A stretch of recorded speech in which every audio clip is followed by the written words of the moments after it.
Hi and welcome back to my channel. So today I have a very special guest in my midst today. How are you, Bilikiss? I'm fine. Good to see you. Same here. Thanks for having me. So let me do a brief introduction, right? So if I don't get it right, you all can just go to Wikipedia and do your research yourself. So Bilikiss, she's a good definition of a superwoman, right? Oh wow. Bilikiss, she's a mother, she's a wife, she's a startup founder. I wouldn't even call it a startup again, yeah, like a founder for a big company, right? Yes, like yeah. Yes. Also, let me give a little bit of background, educational background. She studied a bit in Nigeria and she traveled to the States, went to 2 universities. Oh, the first one is Fisk University. Okay. I got my bachelor's in Fisk University, and I got a master's in computer science from Vanderbilt. Okay. Then I worked for 5 years at IBM. What? Yes. I decided to go to MIT or MIT after IBM. I went to get my MBA. Wow. So you did a master's and you did it. Okay, the first master's you did was computer science. So coding. Okay. So I was a software programmer. So I used to write code. Oh. So when I did my master's, I got a job at IBM to write code for IBM. The beginning of social media, actually, because then we were doing social media, but it was for companies. So how companies could use social media to like leverage their workforce and share ideas within the workforce. And so I worked on that IBM Lotus. Okay. So I did that for 5 years, writing code.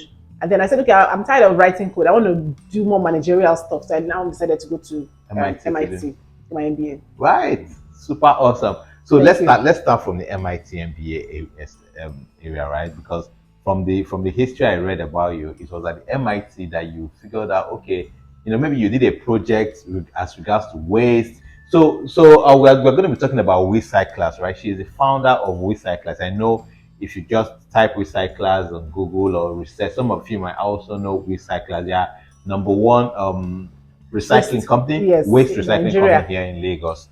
So they do a lot of recycling, the bottles, PET bottles, plastics, and all of that. So from the research I did, it was at MIT that you basically got the idea, or you worked on a project, or so. How did it all come about? Yeah, so it was actually my second year. So the slow MBA is 2 years, very challenging. And usually, like in your second year, you decided, okay, I'm going to be a consultant, I'm going to go to investment banking or anything like that. But then second, I have, like you mentioned, then I had 2 kids. Wow. And yes, I have three kids now. Oh. So then it was 2 kids, and I just like the first year was like, they say it's like drinking through a fire hose. It was like the most intense experience of my life. So but then were your kids in Nigeria? They were with me. My kids were with me. Yes, my kids were with me because I had them there. Same time, yes. Intense. Yes, wow. I had them there. So my oldest was she was 5, and my second was 2. So we were very small. So my mom actually came to help me to stay with me while I studied at MIT. Then I had a full-time nanny. I had somebody that was with my kids throughout. Yeah. And so, the first year was bad. And so like, I was like, okay, let me just take a break and relax, take 1 or 2 classes where I can just let my mind just, be off a bit. Because I knew I was thinking I'm going to do consulting, because I had done a consulting internship the summer after my first year at school. And they had already even offered me a job. So I was thinking, maybe I'll go and do consulting or go to some of these, like maybe Apple or Google. Yeah. But let me just relax, let me chill. So I took a class called Development Ventures. Usually classes at MIT, usually 3 times a week or 2 times a week. Okay. But this class really attracted me because it was just once a week, and it was at 10 o'clock. Okay. So I could rest on a Thursday. So I can never forget. Yes. Okay. I can never forget because it's 10 a.m. in the morning. So okay, let me take a little bit. I sleep small. Yeah. I go to class. Relax, and then it's only once a week. Okay. And then I'm getting to meet people and learn. It's like a seminar class. Okay. And then you only have to submit like a project at the end of the course on any idea. And Wale, my brother, and we work together. Okay. So I done some work on a company called Dillman Scrap, which is to develop, a business idea around collecting scrap cars. So we had done a lot. We had written a concept. So I already had a paper that I could submit. Okay. So I'm like, okay, this is going to be a cakewalk. So I took the class, and instantly it was just like a totally different experience. It was, opening my eyes to challenges. So the class is called Development Ventures, and so immediately you start learning about numbers, facts, data. Yeah. From different countries. Yes. Because like Nigeria, we're very proud Nigerians, and we're like, Nigeria is a good country. Yeah. When they now say the data about Nigeria, we're not doing so good. Yeah. figures. Yeah, when you figures, when you look at the statistics, yes, and compare it to the global performance from every other country, even in Africa as well. we're not doing well at all. And based on our potential, Yeah. 70% of Nigerians live in poverty. 70%, Yeah, 7 out of 10. It's horrible. Really sad. And so when I started hearing the numbers, I was like, this is crazy. And then another part of the class was people from that are already, because MIT is all about, it's called, the motto of MIT is mind and hand. Okay. So they focus on you doing things active. Just go and do something, go and test it. So a lot of MIT alumni, they had gone to other countries to start businesses. Okay. So the teacher brought people from Africa, Latin America to come and talk to us that were doing businesses there. But everybody that came to us were either white, the Indian, there were no Africans. So I'm like, how can African people, it didn't make any sense. There's a whole continent, yes, talking about that. Nobody was African that came to talk to us. I was like, I felt very ashamed. And we are very fond of abusing our government, but when are we going to stop abusing and do something for ourselves? So I thought, okay, you know what? Let me just even be serious and about this class, because it's looking like there's something here. And then I now joined a group around waste, because I had wanted to submit my project that I had done before the class, and which was still in line of collection. Yes, collecting kind of waste. Exactly. But they are like automobile waste. Right? Exactly. So I said, okay, since it's waste, let me also just join, and maybe let me even listen, so I can update my proposal. Yeah. Then people now came, and when I said, what are you guys doing? They said that they want to do collect plastic, and then they want to give people in Africa water. So if they are bringing plastic, they'll give them water. And I was like, no, we have water. We have water. Exactly. That was your face. That was my face. I was like, water. Okay, water. Exactly. I was like, no, please, oh. No, we have water. Don't insult people. They're going to be very insulted if you say that. What water are you going to bring? Importing water to us. Now we have water in Africa. I love people. So but it's ignorance, because they don't know. So I had to talk to them and say, no, we can't do this, please. So I was not getting invested in the thing. I was like, I don't know. And then my software development background, I said, why don't we do a software platform where people can actually use their phone and they can actually decide what they want. So if they give us trash, they can use software to interact with us, pick what they want. We have phone in Africa. Don't worry. I was just telling them that don't worry, we're not that bad. And so they were like, okay, we've heard. Join. You need to join. Okay. So I now started joining. And when you are now criticizing, you have to come up with ideas as well. Exactly. You have to step up. Yeah. So that's how I stepped up. And we now went during the second year holiday. We had a one month off in January. Okay. So we said, okay, I'll go to Nigeria, visit my family, and do a research project. And when we got there, that was another story entirely. And some of the things that we experienced while we were there was one of the things that made me say, okay, I want to double down on this. I follow this. Yeah. So during that 1 month project, right? Did you actually go to do some collection yourself, or you were just basically theoretical research you did? So we actually came to Lagos. Okay. And that was 2012 January. That was during the the subsidy Occupy Nigeria protest. Okay. So we landed in Lagos, and the following few days the riot started.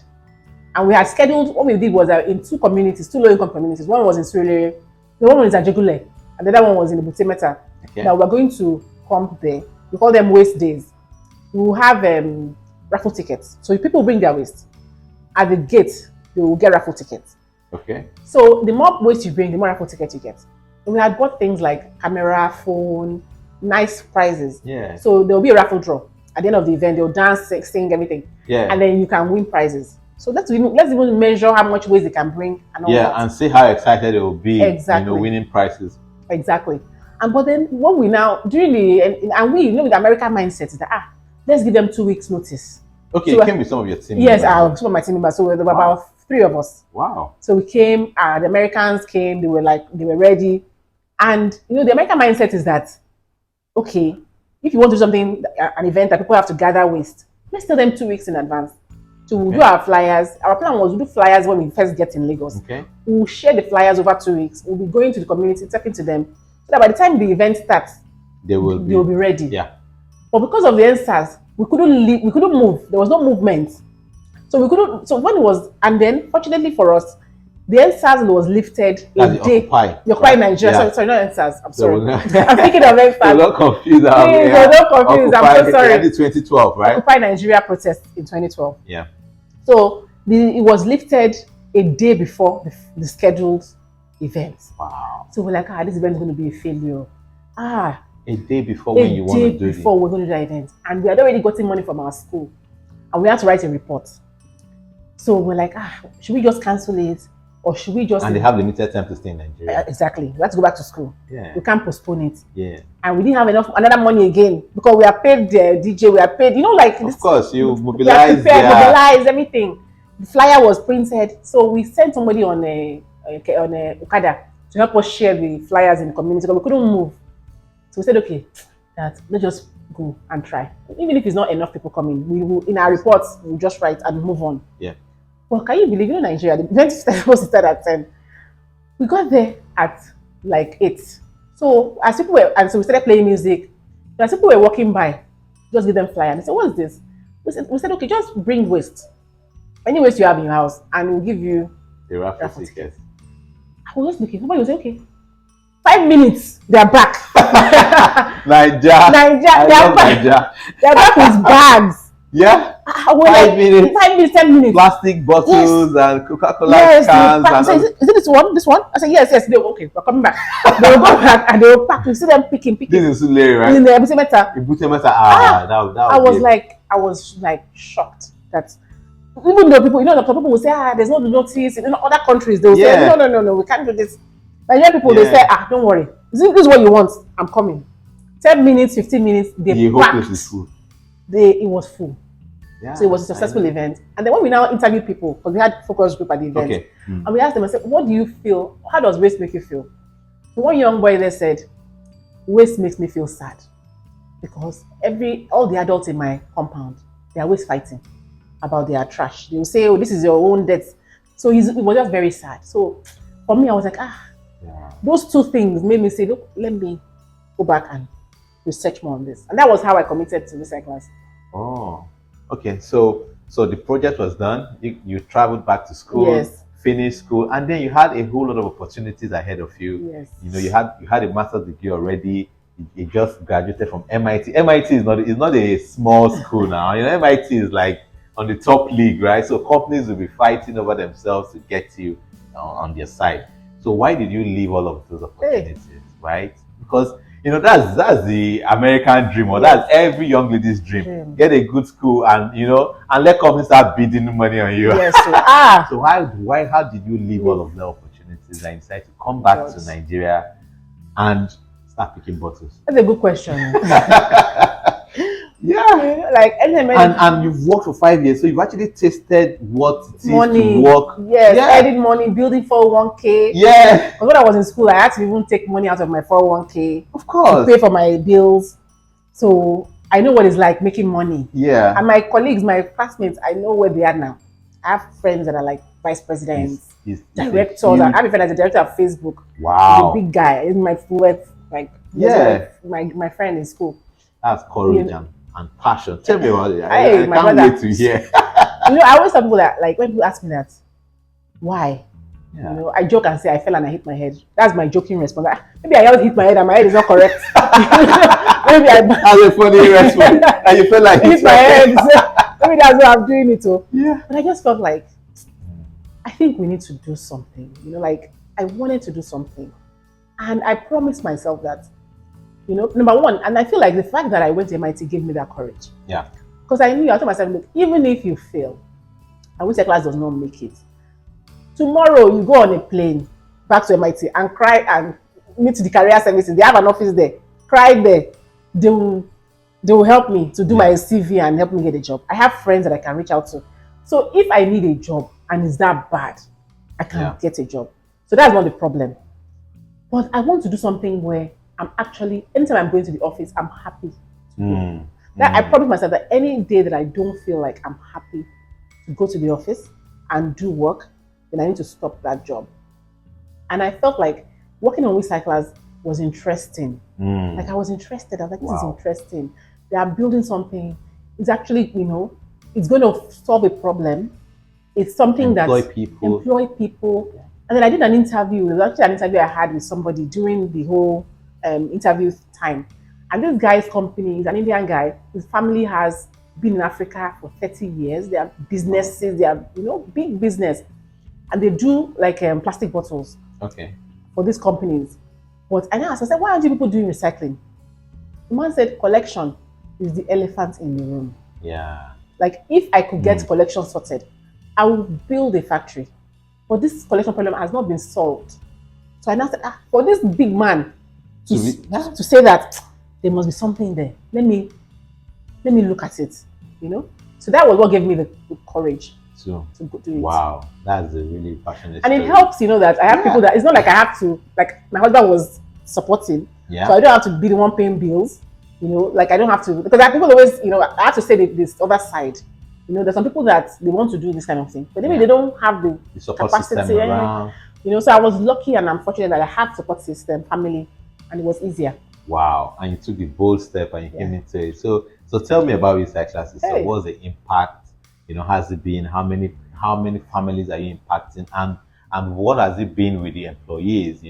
How driven are they, seeing that what they are doing on a daily basis is impacting not just their financial status, but also the environmental life? Because I'm also in the environmental sector as well. I'm very passionate about sustainability and all of that. So tell me about the impact in recyclers. Recyclers now we're doing, I think, 27,000 households, Wow. about 100,000 people that are being supported in one way or the other. Yes. Wow. One way or the other, directly. Family member is recycling, so they are making money. Yes. Wow. So I think. Did you guys hear that? 100,000. Yeah, about 100,000. Yeah.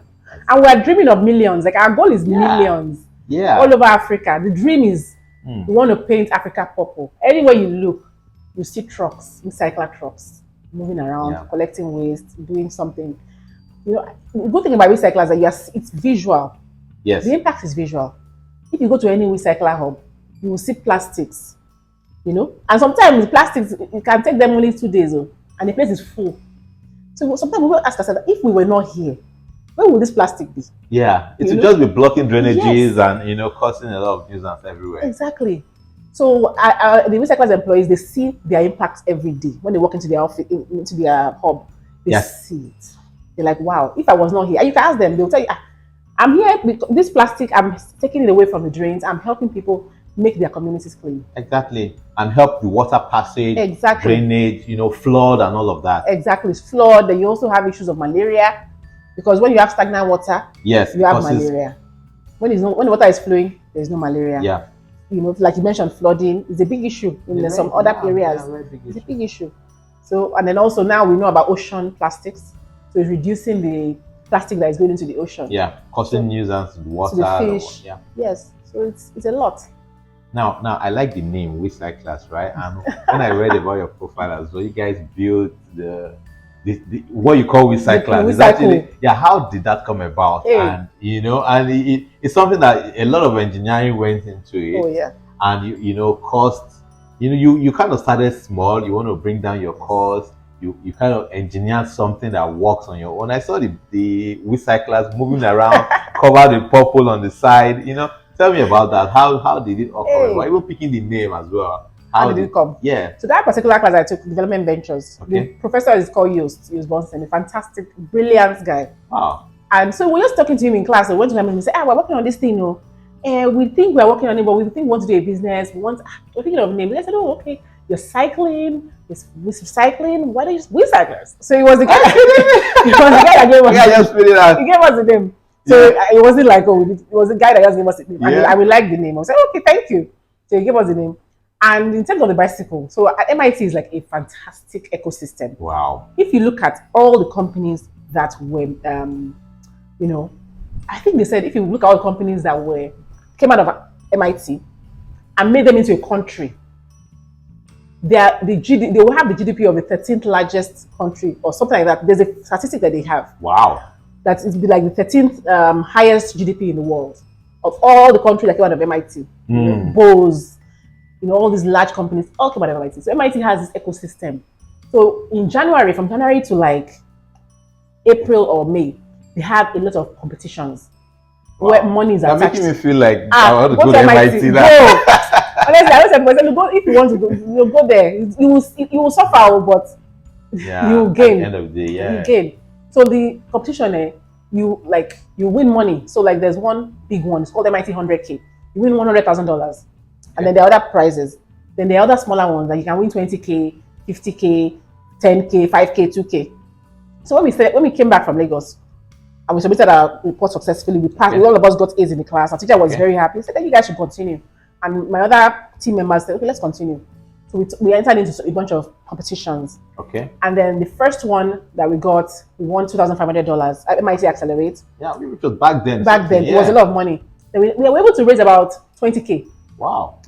Then towards the summertime. Then we now got into another accelerator and we got another 20K. So by then we had 40K. But when we calculated, how much we need to travel to America, to Nigeria, fly everybody, we don't have enough money to buy any truck.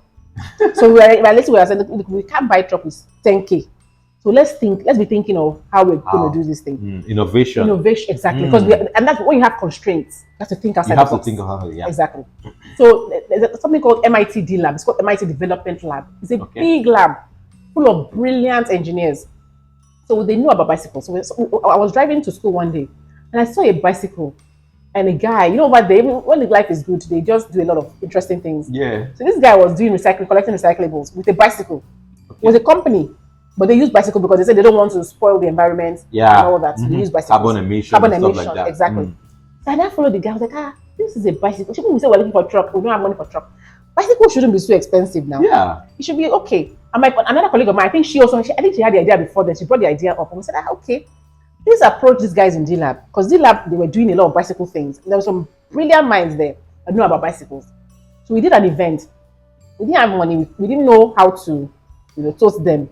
We said, okay, what we'll do is I will have a session where they can all the bicycle experts in Cambridge will come together and we'll throw a problem. And these brilliant people, they like to solve problems. Yes. Problem is their food. It's their food. Exactly. They're looking for problems to and eat. if it's 2 hours, they will come and talk. So yeah. he came. He said, "Yeah, you want to carry 200 kilograms? Yeah, you can do that with cargo bicycle." They were not calculating. So when we finished the whole event, we knew that it can happen. Solution will come out. And then one of them there, a younger guy, was talking, was nice, approachable. So we now look at me and say, "Hey, oh boy, if we take you to Africa, will you come?" I said, "Okay, if you can pay me something, and we don't mind." Yeah. And that was it. So the guy came, 2 weeks. We found him a place where he could get some welders, and he built 4 different prototypes. He left the US to come down. He came. It's the first time outside in Africa, because we were like, look at that guy, they won't come because they are more established and all that. But this guy looks younger. He looks more approachable. Yeah. And he said, okay, he doesn't mind. It's an exciting thing. Experience for him. It's an adventure. It's an adventure. Yeah. Just pay for my shots and pay me some, I don't mind. So he came, and 2 weeks. By the end of 2 weeks, the guy had come up with 4 prototypes. 2 prototypes failed immediately. Oh. But then there was one, and one of the things I told him, I said, look, even my oldest was 6. My 6-year-old should be able to ride this thing. Because Nigerian people, we don't have time for training. And even a child should be able to ride this thing. And funny enough, when we took it out of the workshop, my daughter got on it and she rode it. Wow. And she was it It was a cargo bicycle and she was able to ride it. And I was like, yes, this is it. This is it. This is it. And from there, and that was it. So we now said, so what we did was we had it now. So we got a Baba Easy Aka. It was a guy in Surulere that we got. So we just said, okay, look at this one. They replicate. So that was how we continued like that. Wow. And that was really, really very good. And you still use that up to now? No, it's because after a while, young people, when they're riding bicycle, it's stressful. And when the bicycle is full, 200 kilograms, it was stressful for them. And the roads are bad. Yeah. So they used to have issues with chains. They used to have so many challenges. But it was good for the beginning, But I had a meeting with DHL once. The MD of DHL then, Randy Bude, DHL Nigeria. Fantastic guy. So I was going to meet him and I said, hey, Randy, I showed him my company. He said, I like what you're doing. He said, you know what? I have some, motorized tricycles that I'm not using. And they're very good. I have 5. I'll give you 5. Wow. And he gave us 5. Like that. And that was how we started motorized tricycle. Wow. I'm telling you. Yeah, now it has an engine, it can, Yes, and it's also retention because the guys, they used to quit. Whenever they come after like 3 6 months, even though they are making money, they will leave the job because it was too stressful. But with this motorized tricycle, they will stay because it's more status. When Yeah. if their friends see them, they can Yeah. then they have to Hide their they have to hide their face. face. So the psyche also pushed Yeah. us into that. Yeah, nice. So we've been having a very interesting conversation with Mrs. Bilikiss. It's really, really very exciting story. I'm just loving the conversation. Now let's move a little bit. We've talked a bit about recyclers. So what do you do for fun? Yeah. Like what do you enjoy doing? Because now you are in the board of recyclers and you also have other things you're managing as well. Yes. The family is there. So how do you manage all of this? Have time to relax, and I know you're into fitness as well. Just tell us a little bit What I about. do. Yeah. My number one thing is CrossFit. So Wow. it's an addiction now. So if you come to the gym any day, you will see You're me gonna here. see You will see me here struggling with my bars and dumbbells and everything, just trying to yeah, because it makes you keeping fit. very Wellness is very important. Health and wellness. important. And I started CrossFit. Seriously, I started CrossFit like almost 3 years ago when I just had my last born, Okay. and it was for me it changed my life. Mm. I started earlier, but I dropped off because I got appointed into a government role, Okay. and it was a very busy job, so I didn't have time. But now I have more time and I'm more serious about it now. Nice, nice. And has been the experience like compared to when you're not serious with it, you feel more. I feel like it's a life-changing thing. My father passed away in 2018, Oh. and it was a heart attack. So my family we have hypertension. So Oh. I just decided when he died that I'm going to be very serious about my health. I'm not going to take it for granted because he was very serious. Every day he used to exercise, and that was how he was able to live long, to the point where he died well. So I wanted to actually at least match my dad. So that was where and my brother has this fantastic gym, CrossFit Jagun, where I saw what he's doing, how he has been able to just be so fit, and that inspired me. That if my brother, we have the same blood, I should be able to match I should it. be able to match it. I've not been able to match, but I'm trying, Sha. Yeah, sure, yeah. All right, we've been a very interesting conversation. So the final question, in watching this interview alone, a lot of people that have heard your story, read about you, they're really inspired with what you've done, decisions you took, how you passionate you were coming back to Nigeria. So what do you have to say to any young lady out there that either schooling or is done with school, thinking of creating that massive impact? What advice would you have to tell anybody in your shoes, let's say 10 years ago? I would say get a job first of all, so that for a few years to build your level of professionalism. Because I learned a lot from working at IBM. I used to manage a server we had about 500,000 employees at IBM, and that server was used by almost like 100,000 people. And sometimes the server can go down, and I'm the only person that is responsible for bringing it back up. So there's a lot of pressure on me. So I was used to having that kind of pressure that, okay, even if I'm not going to sleep tonight, this thing must be done. So you have to be able to do that. Have that level of the confidence in yourself, and also the work ethic to do those kind of things, and also to build some savings, because it's very important to have some money, because when you are starting a business, it's going to be tough. I know, yeah. It's going to be tough. I've been there. You've been there. I'm still there. It's going to be tough. And I can even tell you, as a woman, people will tell me that, oh, your husband is the one that gave you. One man even said that your husband is the one that gave you the money so that you will not disturb him at home. Can you imagine? So it's so just challenging. It's challenging. So you need to really put your foot on the ground and be ready. Be ready and just be focused, and also have a long-term. I think one of the things that help me with recyclers is a long-term view. Yeah. Like I don't look at, oh, something happened today, so I'm going to stop. No, I'm not. I'm going to keep going because I have a dream that is 5 years, 10 years down the line. Yeah. Having a long-term vision. Why you need to know why you started. And keep reminding yourself about that. Yes. Thank you so much, Bilikiss, for having this wonderful conversation with me today. Thank you so much for for having really me. a pleasure having you. Thank you. So if you've not signed up for my channel, I don't know what you're waiting for. Where we have people, men and women of high calibers in this channel. So better subscribe and see you in our next video. Bye bye. Bye bye.